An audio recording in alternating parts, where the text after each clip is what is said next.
Welcome to this week's episode of Run It Up. This week we have a bunch of topics to talk about, but we're gonna start off with something I'm sure you guys are very familiar with. Recently, there's been a very prestigious and massive League of Legends event going on. Now, I'm sure you've already guessed it. Yes, we're talking about Twitch Rivals. Now, the past weekend, there was a very hype and large-scale Twitch Rivals event. So now, when we got into the actual games, I think I performed very well. I didn't really get killed. My teammates were doing well, and we moved on to the winner bracket finals. And at the same time, the T1 Toddlers beat Team Low Poly 2-0 as well. So to start off the event, you know, me and T1, we were shitting on each other, we're flaming each other, and it's all in good fun, as always. Almost everything we do together is banter, it's for the community, it's for the laughs, that's what we're doing it for. So now to get into game one, their mid laner, always playing ahead, disconnected, and was having internet issues. He was getting hit offline on repeat. We got word that he was being DDoSed. From that stemmed a lot of drama.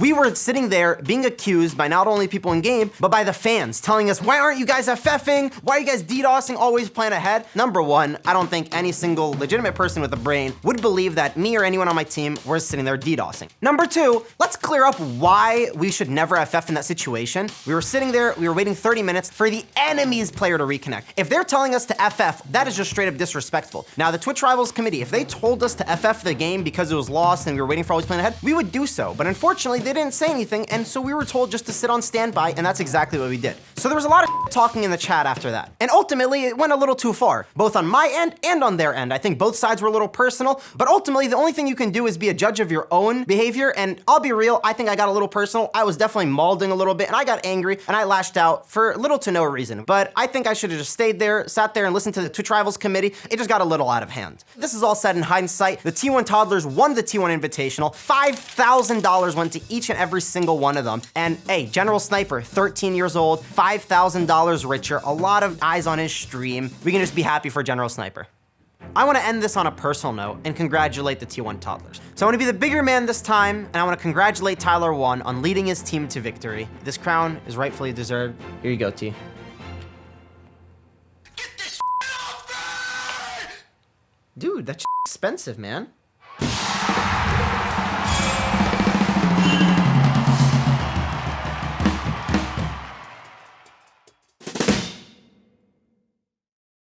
It's time to talk about Worlds. I'm not gonna be talking about Worlds on my own. I actually have a very special guest. Now, as is tradition with every new guest we have on the show, we like to show a little hospitality and give them a little 100 Thieves apparel because we know obviously they would want that. So, without further ado, let's welcome our guest, IWillDominate!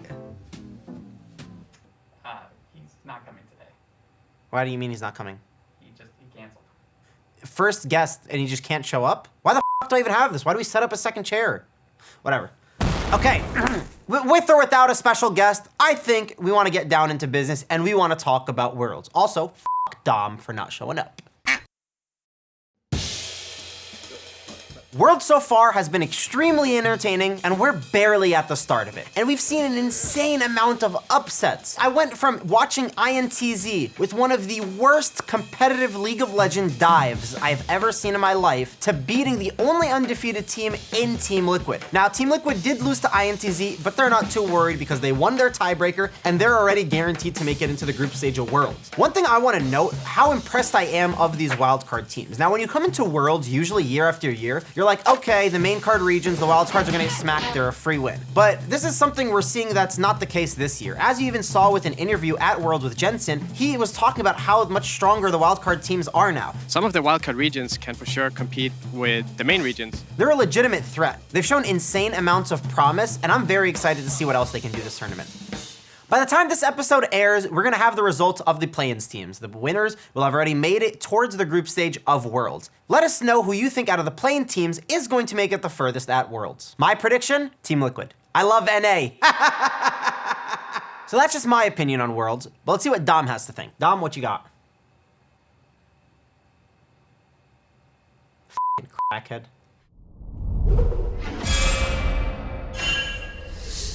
As many of you guys know, Riot Games has recently collaborated with a very large brand, Bape. They've released a bunch of new things, whether it's real-life items that they're gonna be selling soon. They also have in-game skins, such as Prestige True Damage Yasuo. Now, this is a skin that I think is very cool. A big question a lot of people have is, how do you get the skin? Is it worth it to buy the skin? And these are questions I'm gonna answer for you today.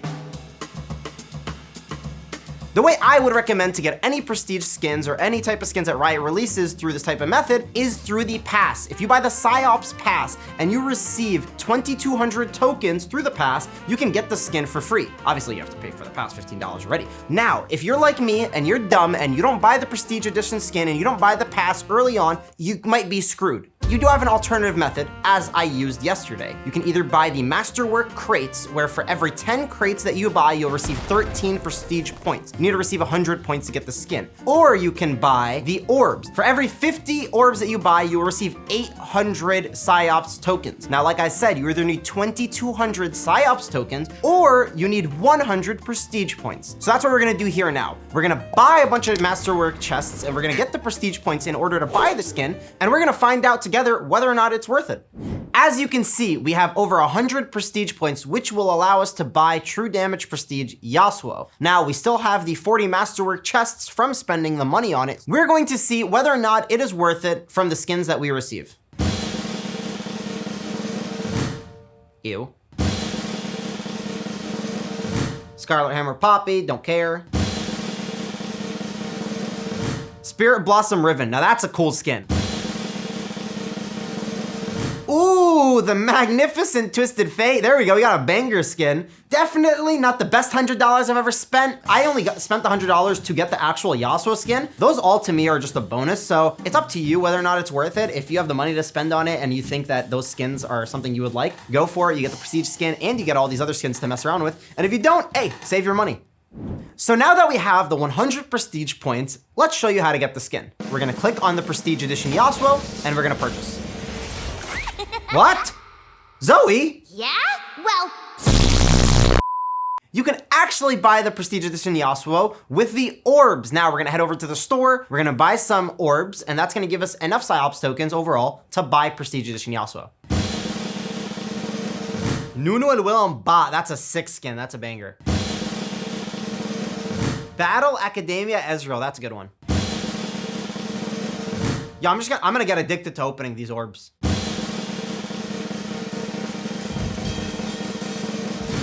Firefighter Tristana, that's a rare skin. Now that we have our 2,200 plus PsyOps tokens, we can click on the tokens in the loot shop and then purchase Prestige Edition True Damage Yasuo.